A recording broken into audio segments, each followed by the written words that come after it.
Kapatisi TV.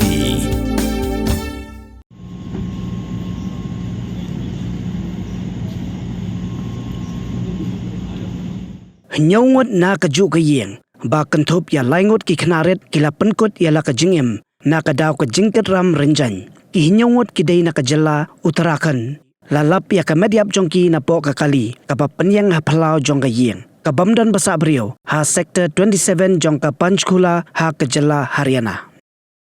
na pedang ki ngut arngut ki dei ki khana kanthai ki badang khat ar hadu khalaisnam uwei ukhna shenrang ubadang khat sausnam nangta ki kimi ki kpa ka mei bat pa jongki bat menshua ki dei ki basa ha Chandigarh hapo ka kali kabala lap ya ka mediap jongki kila kalut ya ki yet kali da katawel ha kapor ba ki pulet kilap u kpa ka Ïing udang sa mensiem hanrei ula khlano ondala poi hospital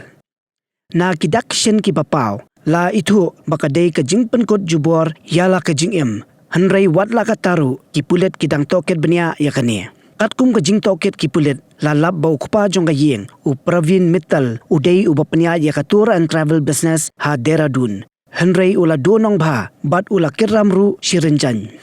bat dei na kata kadaw la suba ba ula shim ya karai ban Pynkut ya ka Jingim jong Baroh shi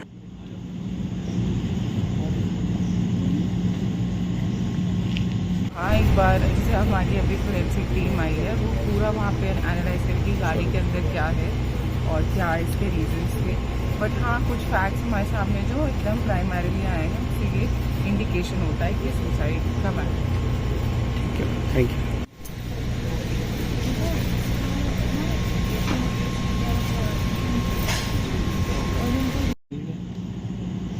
तभी तो फोटो